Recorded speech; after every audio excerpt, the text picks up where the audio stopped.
The tussle continues between lawmakers, law enforcement and Israeli settlers over the detention of 5 Jewish minors suspected of being involved in the murder of a Palestinian mother in October last year. 47-year-old Aisha Mohammed Rabi was fatally struck in the head when a group of settlers reportedly began throwing stones at her car as she and her husband were driving near a West Bank checkpoint south of Nablus. 2 suspects were arrested Saturday in addition to another 3 arrested last week. The 5 detained minors, all students of the same yeshiva or Jewish religion school. A lawmaker from the ruling Likud party, Nava Boker, the latest to add her voice to the chorus, comparing Israel's internal security agency, the Shin Bet, to the notorious Soviet KGB for its treatment of the 5 teens. On Twitter, she writes, "Every day stones are thrown at vehicles in Judea and Samaria," of course referring to the West Bank by its biblical name there. And if you're wondering why you don't hear about it, it's because it is Palestinians stoning Jews. All right, joining me in studio, a research fellow at the Jerusalem Institute for Strategic Studies, Dr. Emmanuel Navon, and I24 News Middle East correspondent Emily Rose still with us, and our defence correspondent Daniel Tsemach. A full panel, looking forward to speaking to you. Of course, Dr. Navon, talk us through at least the mentality that we're seeing here among these community members in these settler communities that obviously can justify themselves throwing rocks at passing by Palestinians. Well, we have to understand that the population in the West Bank or Judea and Samaria is not one type of population. You have different types of population. You have people who live in the settlement blocks that are close to Jerusalem. You have people who live in isolated settlements, generally more ideological. We're talking here about a radical fringe of the population, people who are called, people from the hills. Some of them don't even recognize the legitimacy of the state, just like some ultra-Orthodox. So we're talking here about a radical fringe of the population, allowing themselves to, what they did is a terror attack. So how do Palestinians become the targets then if they're anti-Zionists, as they've been called? I think there's a mentality there that everything is justified. The use of violence is justified. Even desecrating the Sabbath, according to some of the rabbis now, is justified. So anything, everything is justified in their ideological struggle. So I think that this terrorist attack, in a way, as you see the reaction in some of the leadership of this population, is almost justified. And I think it's important for the national leadership in Israel to really say things very clearly about the fact that any terrorist attack, regardless if it's committed by a Jew or an Arab, is a terrorist attack. So the Shin Bet, Daniel, says that these boys, as Dr. Navon's pointing to, are extreme anti-Zionists. So talk us through what that means and then why Palestinians become part of their target for terror.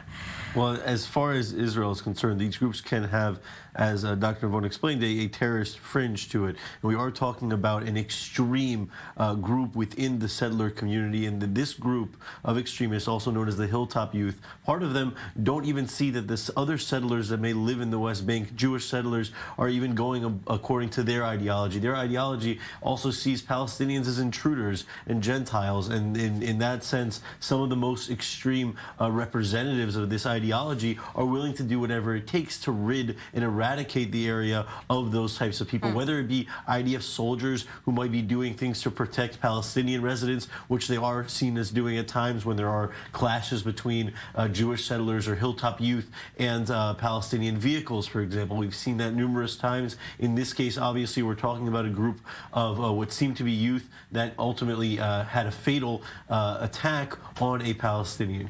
So, Emily, rock throwing and acts of hate against other groups, as we've heard 2 times now, is nothing new. So why would you say the spotlight is being shone on this issue now? Yes, Tracy, it's a very interesting time for this issue to be conquering public discourse. I think I'd point to 2 different reasons for that. The source sources of this. One, I think this points to a microcosm of the real split here between right and right in Israel. We have right-wing bloc that more aligns with the Netanyahu bloc, the Likud bloc, they're fiscal conservative, and then we have a right-wing bloc that aligns with the Jewish Home Party movement, now the New Right, as it's deemed, under the leadership of Ayelet Shaked and Naftali Bennett. And when I was covering these protests against these youth being held last week, they were specifically engaged and protesting very close by to the house of Justice Minister Ayelet Shaked. And you could see that the protest signs, the protest chants, and the rhetoric was geared at Ayelet Shaked. It seemed almost to be a message to her that she wouldn't have their support, she wouldn't have their vote unless she did something to act on these youth's behalf. They also said that they are expecting her to fulfill campaign promises that she rallied on when she was elected, when she was appointed. And I even have a statement here just released from one of the mothers of one of the youth from this organization that's campaigning on their behalf, saying that one of the children was dragged out of the house. She uses the word kidnapped. She said he wasn't even allowed to take his socks or his prayer items, really emphasizing that the way they see this is that it was police brutality against youth and that these kids are being mistreated. All right, so let's talk about that. The Shin Bet, of course, the techniques that it's being used in these interrogations has come under scrutiny recently. Talk us through what is allowed, at least legally, because of course the Shin Bet is saying that all of its methods that it's using in all different circumstances, not just this one's, are illegal. We're hearing the use of torture, humiliation, isolation. So what is allowed and where is the line here? Well, there is a line when it comes to physical sort of abuse or physical torture. And there are allegations and rumors circled around the fact that these teens may have been, and these minors may have been tortured or may have been starved or may have been sexually harassed. That's according to the legal counsel and the representatives defending the accused here. But it has to be said that there are also certain things that they're being accused of that were actually allowed and permitted by Israeli courts, not least of which is the fact that the first 3 minors were withheld the use of legal counsel for the first several days. In the second round of arrests, which resulted in 2 teens being arrested on Saturday, are also not going to see legal counsel at least until tomorrow, which is Tuesday. That is court allowed. There are cases of extreme terror incidents where there might be more aggressive tactics used. But as far as we know right now, according to this case and according to some former internal security agency heads, they're not necessarily using these torturous acts, but that is the allegation against the Shin Bet, and the Shin Bet has seen this sort of criticism in the past, and they're also the subject of scrutiny here. Now, Dr. Navon, Israel, of course, accuses the Palestinian Authority, which governs or rules the West Bank, of incitement. Is enough being done at a governmental level or even at a local council level to ensure that violence is stamped out among the settlement community?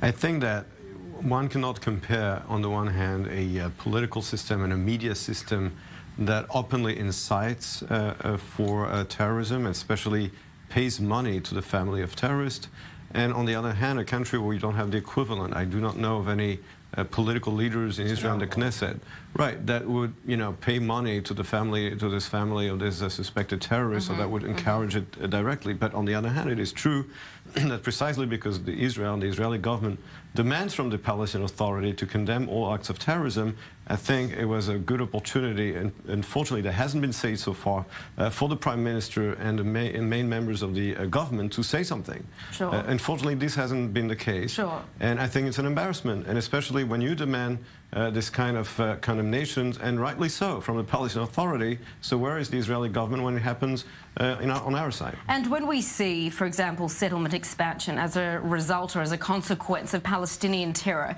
does this further embolden these settlers? It's very hard to estimate the effect of those decisions after terrorist attacks, whether or not expanding settlements has a deterrent effect on terrorism or not. whether it boosts the morale of the settler population. As I said before, there are so many types of population within the West Bank, with the radicals, the moderated, all kind of people. So it's very hard to estimate the effects and consequences of those kind of government decisions, whether it comes to expanding existing settlements after terrorist attacks, or even destroying the houses of the families of the terrorists.